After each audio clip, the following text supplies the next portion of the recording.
Hello guys, today we still continue with this table saw project, but this time we going to build this sliding mechanism. If you remember or know table saw like this hammer K3 winner, this sliding mechanism is just the same like hammer K3 winner. The difference is it's more simple and cheap and everybody can build this.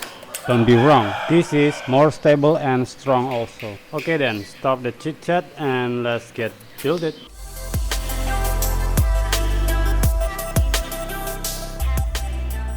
Okay, the first step is we're going to prepare cutting all the material for this build. Like you can see, already cut all the material for this plywood and it has different size. In this video I just show you the simple size on the screen.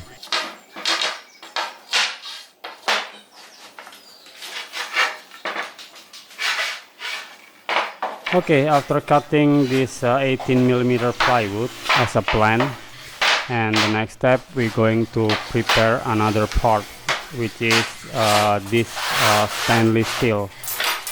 This is 10mm stainless steel rod.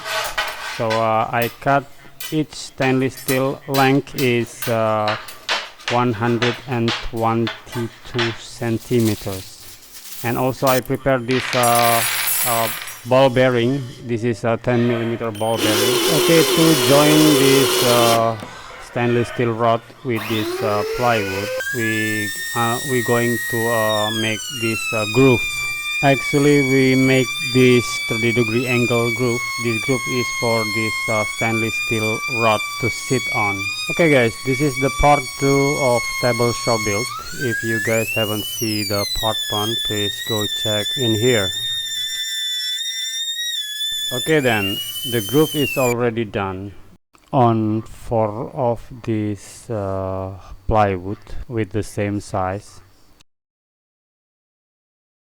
And the next step we're going to glue this stainless steel rod into this groove. And I use 2 different type to join this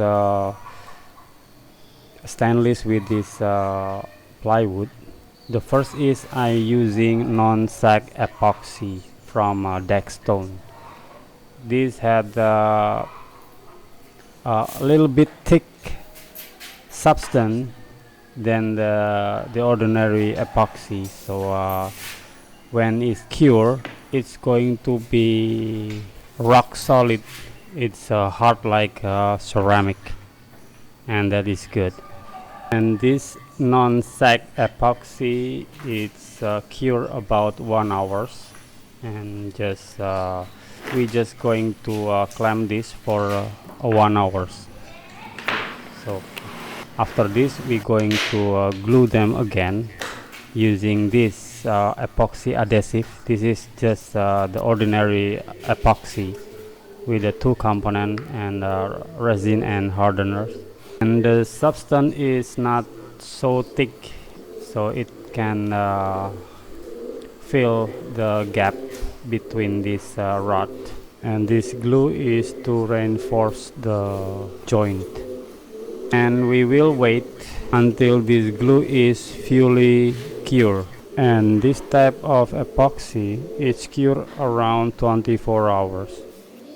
Okay, after the glue is cured, we're going to join this rail track bracket into the slider house. This is the top table slider house. So we're going to glue like so.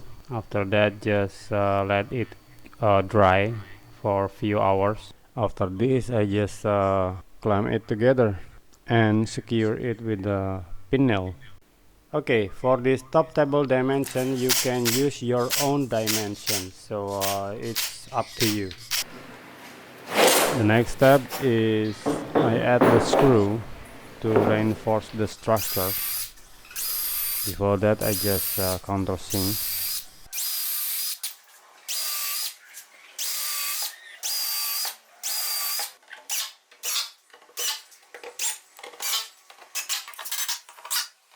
Okay, after adding the screw to reinforce, the next step we build this. This is the opposite of that top table slider, and the way we make this is actually the same with the top table. The difference is the rail track is on the outside, not the inside like a top table slider, and that's why this rail is going to meet with the rail that the top table slider is.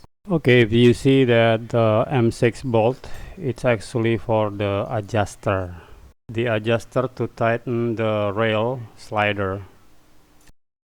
So the principle is simple. This slider, top table slider, is going to meet with this slider with the help of the ball bearings.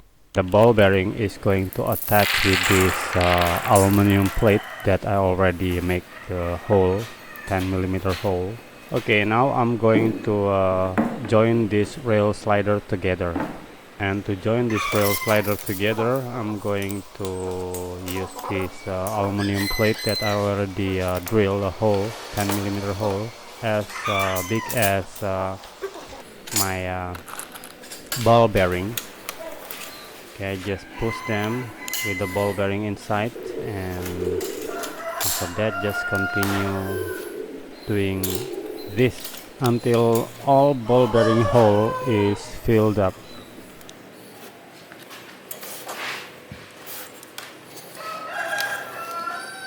I think tonight I will grill that damn chicken.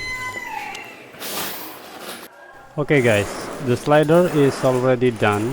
Just few more steps we're going to do is to cover up the hole and add this stopper.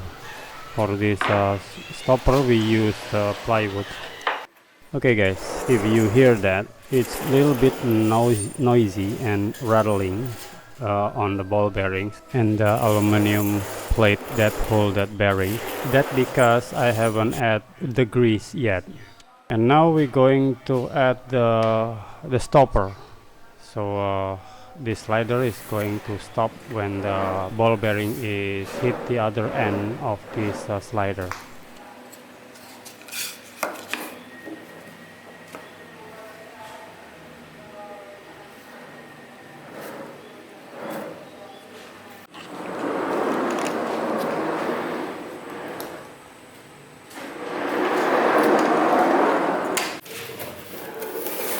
Now it's time to cover this hole because I don't like the dust.